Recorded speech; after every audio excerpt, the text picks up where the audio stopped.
was the original that you sort of started. Yeah, I wrote 2 songs. And I won my preliminary that year. Made it to semis, and then that was it for me. Okay, so Didn't that go any was further than semifinals that year either. But the band for that year was created by Michael Cheeseman. He was the backing band. yeah. And about a week before the finals, because he didn't even wait till the finals was over. About a week or 2 before the finals, he called me. He said, "You wrote those songs that you sing. You this, you that." You know, he asked the necessary questions. And they say, yeah, well, he said, well, I'm starting a band, and I want you to come and be singing this band. I have another guy I'm trying him out, but you know what I mean? I want you to come and try out, and the rest was history. Okay, so the band was what? We call this band FX. FX. FX. Oh yeah, Yes, I can you remember remember that. that. Colleen Brewster, Yeah, Michael Cheeseman, and the likes. Yeah, we even put out an album before. You probably got one dig that up too. Yeah, okay. Yeah. Okay, so how long you remained in FX? We did that for about 2 years, roughly. And then things were so rough because I quit my day job.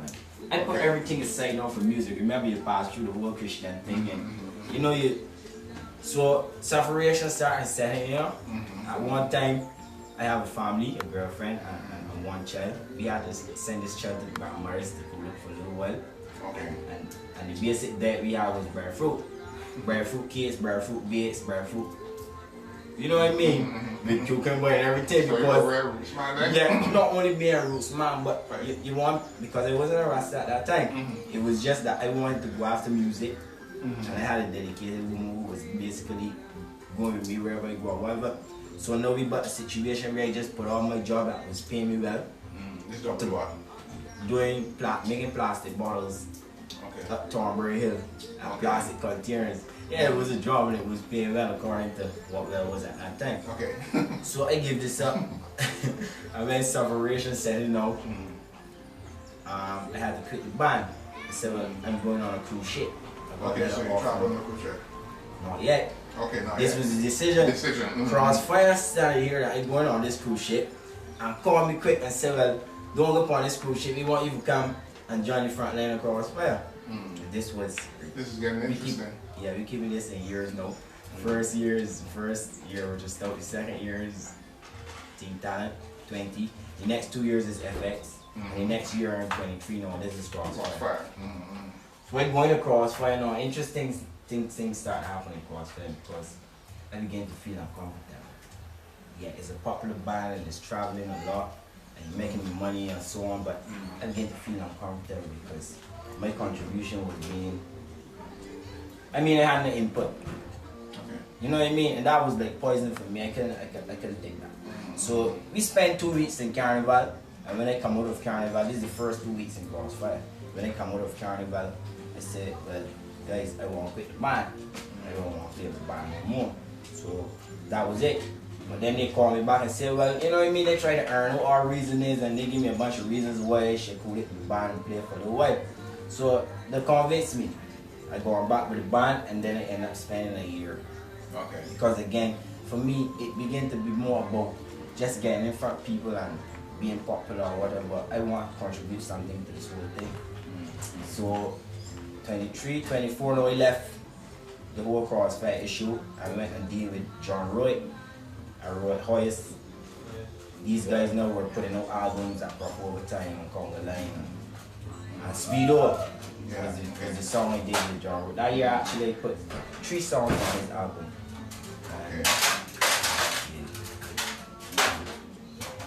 And after that, instance now I link back up with FX and my Cheeseman and so on and so forth.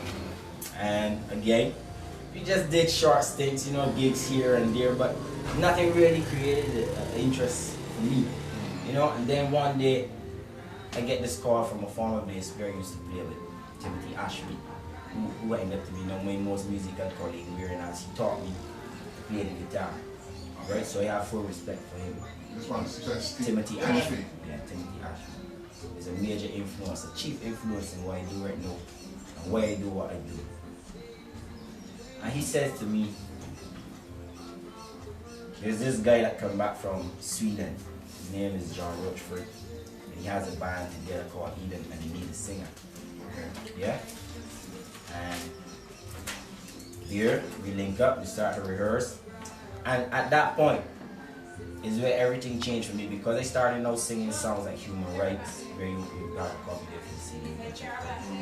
And issues where I want to relate now to my people and the whole diasporic experience, and where we at this point in time, and why we at this point, and how we living, and whatever the case may be. So we started this band Eden, and well, then the lock started to come out. I didn't want to come hear them because this music was more righteous and more spiritually uplifting. Okay. I had some input in the writing, but the majority of the writing was written by John Rochford, Elder Man. That's what I said.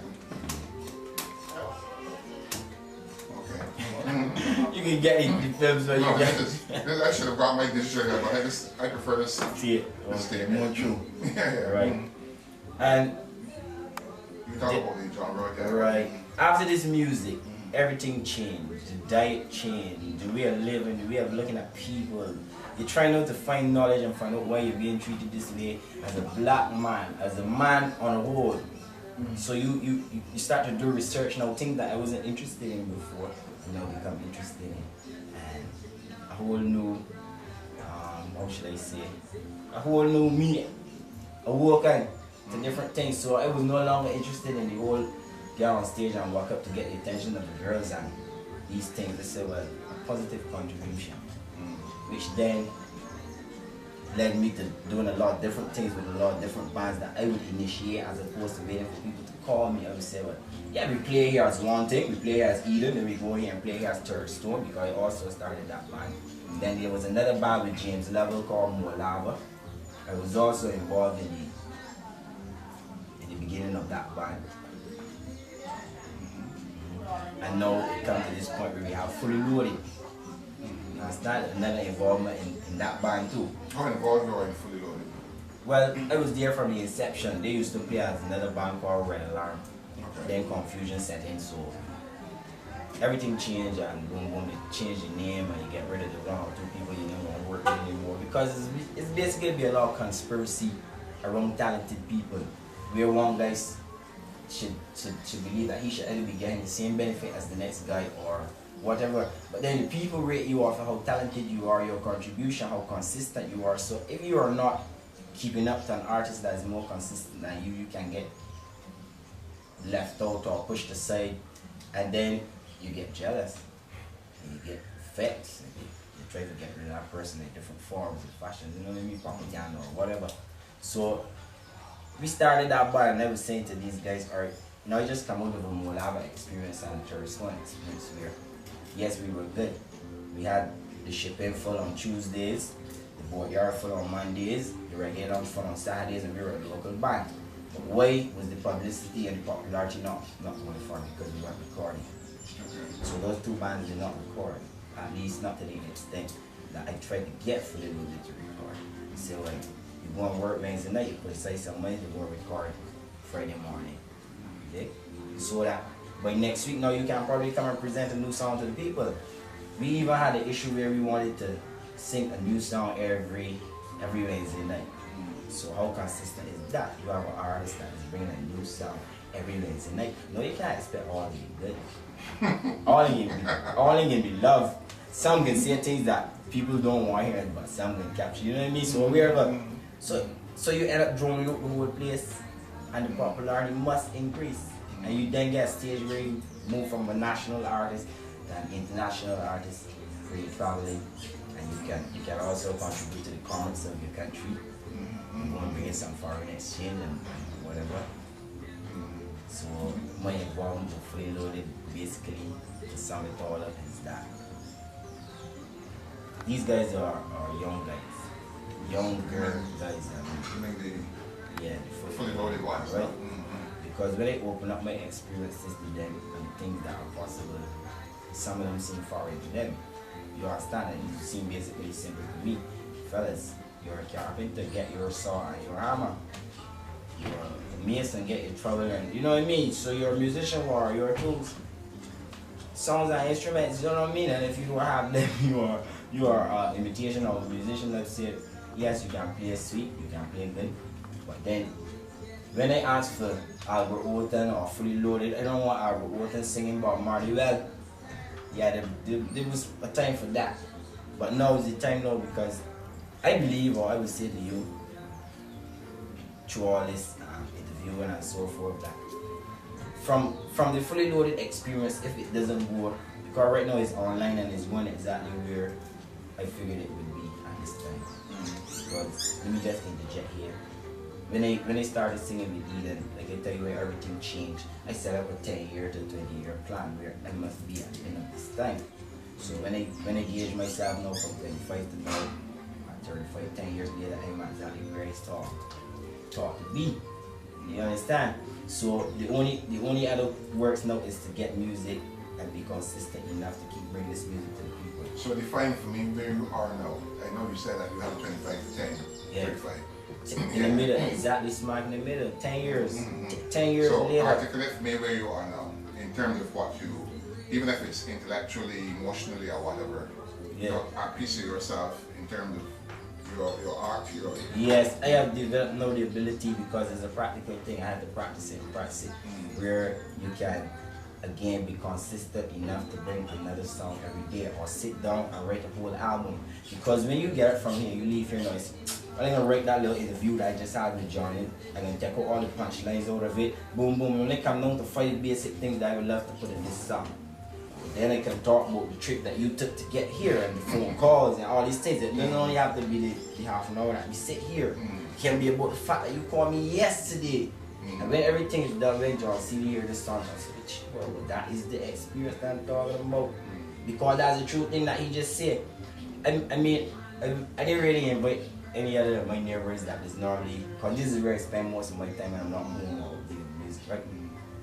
But there are one or two of them that I would rather you had interviewed them, and they would tell you the things that we've been sitting down and talking about. Even the guy behind the camera right now.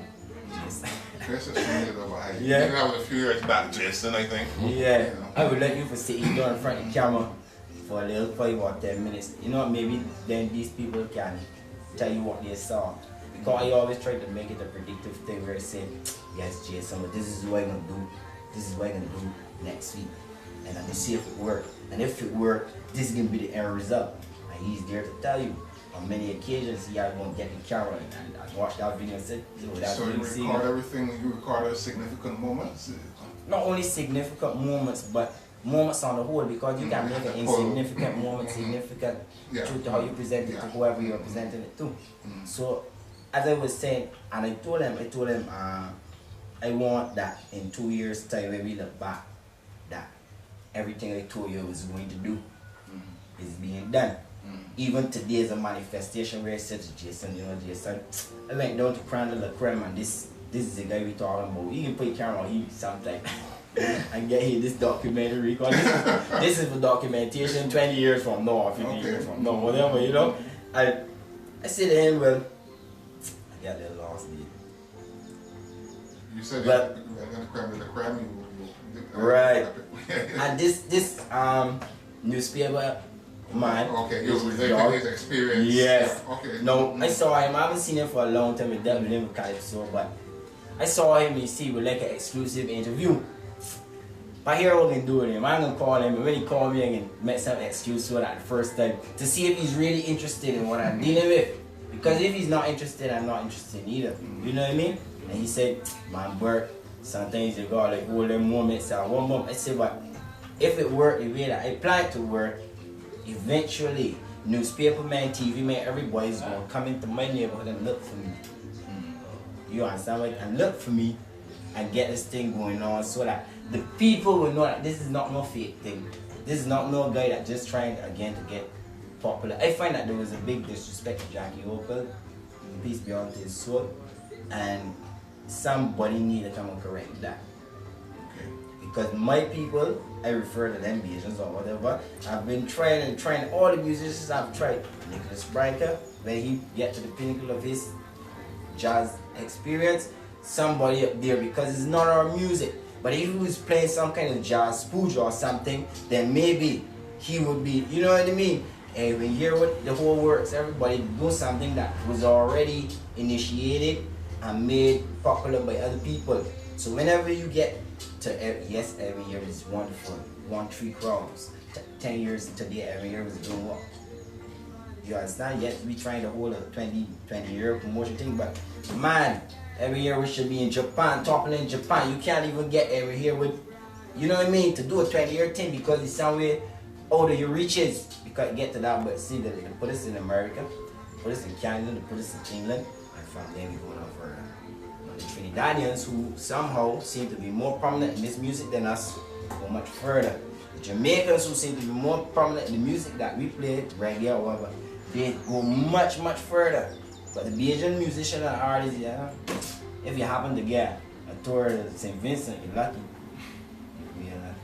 And this was happening. I guess the same thing is happening to the Vincentians and St. Lucians because I ain't really hearing from the artists and them. So for me, I believe that the same fight gotta be going on in these 3 other countries because this is the time that you sit down, you analyze who's going wrong around you. People are just stupid. There are too many books, there are too many bookstores, too many libraries, too many internet and telephone and everything that you can hardly find an illiterate person unless they choose to be illiterate.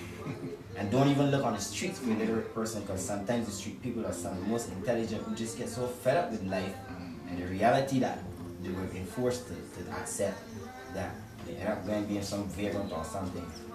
Forget all them bills or whatever. Yeah.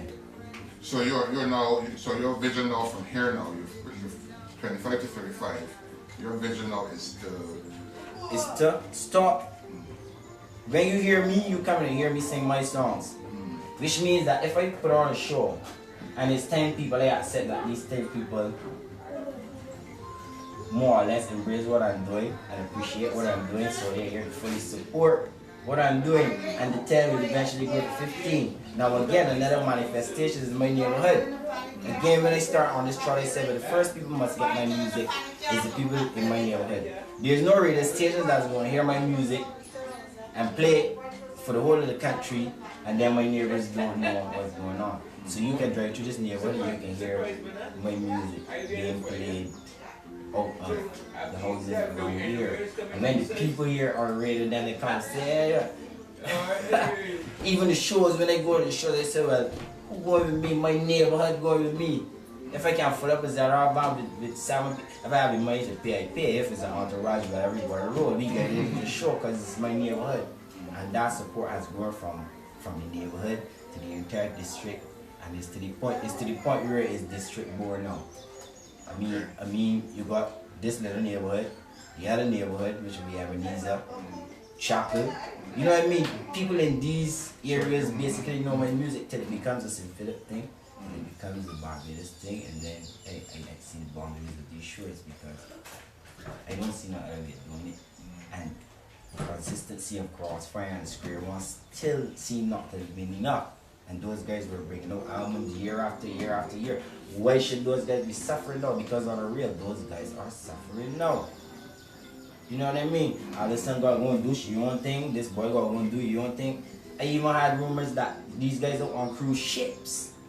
You know what I mean? A beginning stage for a career now becomes, it's like, so some boy managed to get me put the horse before the cart. Remember, businessman or the cart before the horse. Business, somebody put the opposite thing. Businessmen run the whole music industry in Barbados, not elder musicians. You understand? Not elder musicians or people that were involved in anything to do with music. You got businessmen that say, yes, if we get some sponsors and they put on a show, I stay and probably walk away with 2 million, 3 million. Yes, that's beautiful. And then you ask the national artists, and most of the times these culprits, that's what I call them, they got the audacity to come and ask us national artists to come and perform for free, and to showcase this and to showcase that. And I find that we're in a predicament now where some of the national artists ain't even see no reason for development. So you got some of them singing 1 or 2 songs that I have for the last 5 years, and these people still abusing them that way. You come on my show and you sing for free. You know what I mean? You come, you back up some artists or some, you open the show to the people trickling or whatever. They don't see that. Buggy, Daniel, Albert, these fellas need LRG. I call it these names because again, this is a historical documentation I'm dealing with. You know, if I go along and left it and I finish the work, at least somebody will see and hear, well, this is the work that has to be done, or is being done here. Yeah? These guys need to get up in there, put one of them right on before the Jamaicans off, let Jamaicans go on before and draw some crowd out, and then put on, you know what I mean, let the people know that the Jamaicans early this time, because boom, so many people come and they get this. One time I was in the crowd and here they respond, man, they got too much Bajan artists on the show. What I'm doing done, and these people talking in Bajan dialect, and I want like open up in abusive language and say what that man there could be some distant cousin of yours. The Jamaican that you get the money to carry back in Jamaica. I mean, I ain't dissing the boy culture, no, I ain't dissing the musician or nothing, but just being real. I want here to start supporting their own. You understand? You know what is a demand now. We can try musicians to form a union and just shut it down. How embarrassing it would be for you to have a country and a community where you can't hear any local or national artists being played on the radio because of the fact that we say we're gonna sue you if you do it. Don't do it. But you have quote unquote associations that are representing the artists in this doing all. We ain't want no businessman or no boys to represent me no more. We can get them and say what we want. See the true mediums like this. You can say to the Prime Minister, well, the artist says that they need a top 10 on the radio that facilitates local 100%. How can this help if the Prime Minister asks? This can help in the fact that it creates a competitive environment for the artists to know that I have to be good. Two, if I want to keep up with this thing, because this is like, I can bring you back after 4 weeks, you will top 10. You know, you got to come with something new. And in the country, you will have the competitive environment where people will want to come. As opposed to the 2 years ago. The initiative is there at Barbados, at Barbadian, Crown, and a motor car. You see, even a motor car entices me to come here to register in town in the first place. So you got Barbadian, picking the crop, all of these things. And then, when Kaduma Day is over, Calypso music sounds so ignorant the next day. I'm being real. Throughout the whole season, I listened to this music because I was involved in this. And this music is wonderful. Every fete you go to, you hear Stabby and you hear Joking, you hear everything.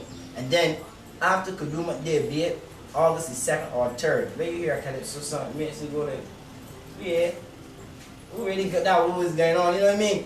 And the DJ is so sensible and knowledgeable to it that from the next day they're going back to the regular scheduled programming. You bring back the point there. Why is it that what is missing within the Bajan psyche that, as you said, you go to from June to whatever it is starts right until August, whatever it is, and the music is so pumping, so infectious, whatever. And then when Crossover finishes, then the next day from the time you announce the road march, you going back to pump Beanie Man and Buju or whoever it is. So what is that? Why is it that we throw it off like a blanket? Because business people control the whole aspect of music, musicianship, artistry, and everything else that surrounds creative people in this country. How can you have a radio station that is Love FM and it pumps ABBA, Yabba, BGs, everybody? Then you have another one that is BBS. Then you have another one that is, come on, you know the names, the alternative one. And yet, when I ask, cause I go up on Farley Hill and I ask for these things, I come to Prendon La Creme and I ask for these things. When I ask that there be a radio station to facilitate 100% Bajan, put the love songs in there. Put everything in there, just play that station. Because I know that, you see that? Eventually artists can gravitate to that. Because when you play bad, good, or whatever, these DJs in these stations have an order or a protocol, 100% Bajan. Then people have to log on, because if I'm your brother or your cousin, or if you know me as John City now, from now you can be looking for which new song I bring out. I can guarantee you that. Yeah. Or you don't think so. From now so you go up there and you create interest and you get the people interested in what you're doing and say, well, I have this to present to my people, but I don't have an idiom, I don't have a medium. Why are you suffering me? How come you giving even gospel and all? Can you raise that for a record? But you're giving everybody a chance and you're not giving national artists, and I'm not saying local no more, or not, I'm saying national, so that you will know when to put in front that we gone so you can't get me no more. Yeah? In my speedo days, I've been into radio stations, two radio stations, two of the most prominent radio stations, and I was actually confronted with a stock of CDs that these guys call the dump. If you ever get to any of these radio DJs, ask them about the dump. They don't know about the dump or the dump. You know what the dump is? When they decide that this song is not good enough for them to play on the radio. It's not up to the standard. The mixing correct. You know the millions of excuses that they come with. And then sometimes we get some nonsense coming out of North America. Lyrically nonsense, musical. You know what I mean? We get nonsense. We get some nonsense coming out of Jamaica. Publicizing vanity and killing and gun shooting and all different kind of things. All of that is okay. But don't care what angle we come from. And it's especially been targeted on local men who try to play reggae because that seems to be the conscious aspect of the whole music. You know what I mean? You can actually take off you want to wear and walk up, you know, whatever. Yeah? So when we come now, we try to bring a conscious thing to this thing, we get targeted real serious. You understand? The biggest show in Barbados is not reggae on here. Reggae, vintage and all these different things. So how come reggae artists in Barbados, quote unquote, because that name needs to change immediately, you know? How come national artists, you know what I mean, getting all this pressure all the time, You know, because we ain't promoting these shows. We ain't bold enough to say, well, all of we all come together and put on a show and break the money down. Nobody want to sponsor me. We can work for what we gotta work for. Come put on a show and we break the money down. We don't lose. We rise and fall and we want steam. Because we ain't rising up, we don't want that steam for years and years now. Plastic by. Yeah, me. This one before I don't catch it. Albert, this was very educational and truthful.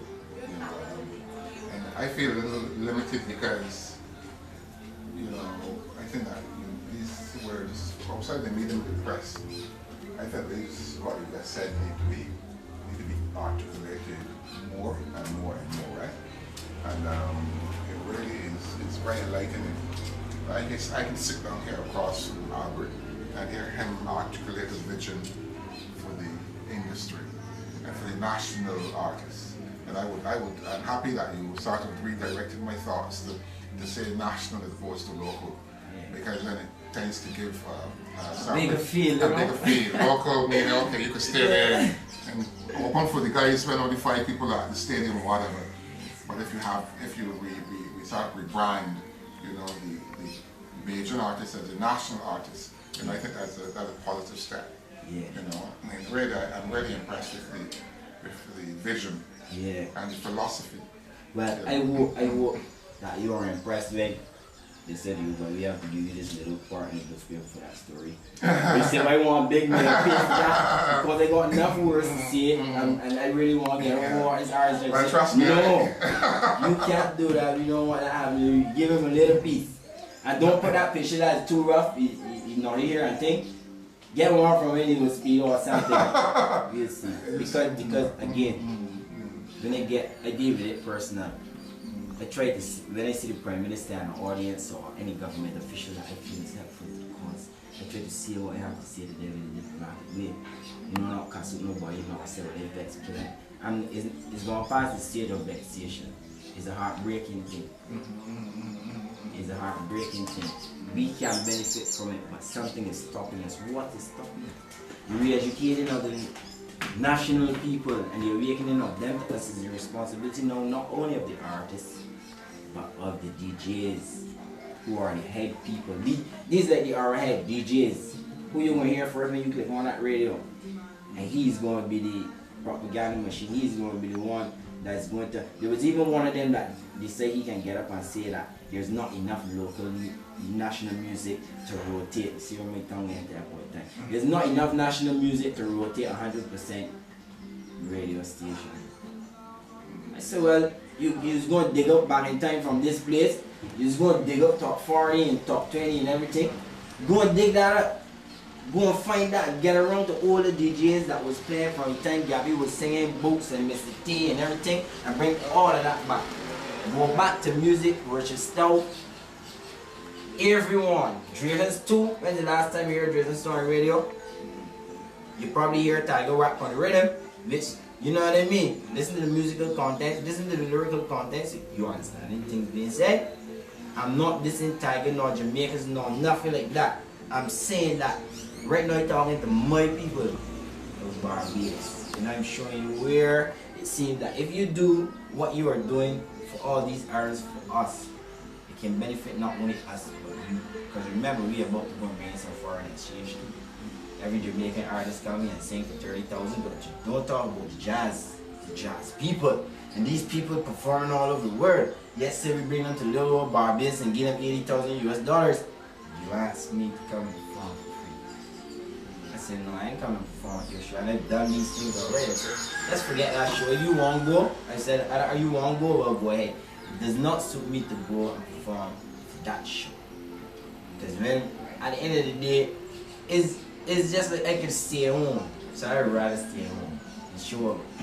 Just to show these people, we serious about what we're doing now. We want to go somewhere. Rihanna going worldwide. There's a millionaire who want deals and all kind of things. People coming in here, but you see the format of people coming in here. People coming in here holding auditions.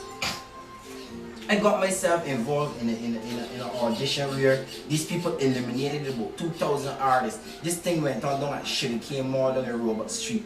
Right? I don't know, I don't even remember the name of the promoters or whatever. I know what you're talking about. But I went and get involved this thing to the elimination stage come down. This is how you come in to deal with our creative input into the earth. You're gonna come and say, well, this body come and sing like Aretha Franklin, real beautiful. So we're gonna take them and go and refashion them and make them into what we want them to be. No, I say when you come to Barbados and you ask for me, I can go back, Lord, I can go out, yeah, you like that? You like to deal with that? You don't want to give me it then, I'll see you another time. Because, you know what I mean? And again, we will rise and fall by the standards that we're going to set now. See? Well, yeah, we need to start setting some new standards. Unionizing, boycotting certain things and certain people. We're saying to you, you gotta help us. You got to help us. Thank you very much. Got your penny deal. I could have dealt with that, all right? Yeah. I could have done it. And the thing about it is that you're so lyrical, you know, because as I was listening, I was jotting down, you know, lyrics, you know, because, you know, we're writing a father the standard we set. That's what We must. you see. Because no one else is sending it. It's gone past, it's gone past, coming past, it's a trade read for. It's gone past the stage of vexation. My heart is broken for national artists. And I can see the lyrical, you know, I would even say mastery. I don't throw on those things like that. But I can see the lyrical mastery that, you know, you have in you. And if you can marry that kind of emotion, control emotion, because clearly it's control emotion with the lyrical, you know, input, you know, that is where the success is going to come. You see, so I'm happy to have seen the transition. I was a little, not really scared, but you know, a little curious as to where I was going to see the advert from. Yeah, and then where he's gone. You know. Don't worry to put a rumor that you're going to prickle and all. I want to put a rumor, the man going to prickle and the man doing that. You heard? Whoa. Albert Olton going to prickle. Then you see him after this prickle with a guitar and he's singing. Right. And the man look like Bob Marley and the man is this and the man is that. I said, well, it's good for you. Because I just said it, but I can't really. I must confess that, I made my take it off, it doesn't matter. I must confess that when I heard, you know, of Albert gone prickle and things, yeah. And then with the accompaniment of the locks and whatnot, you know, I felt a little sadness, you know, because I didn't know really what was going on, you know. And I had even gone back in the archive and seen a picture of you as you were, you know, in the early days. And I said, oh God, but look at you. Yes, yeah. I understand. Because it was a personal thing for me. My personal development and my life and my spirituality can't depend on you or the entire population. It has to depend on me. Of course, you have to set those parameters. And sometimes the standard that people live at, it make me feel good, but then when I live with it, you're making them feel good. Let's separate. Yeah. If your right hand offend you, you separate. Where do you find these words? It's biblical passages. Your right hand offend you, separate. Your right eye, pluck it out. There you go. It's interesting that you this is off the record already. It's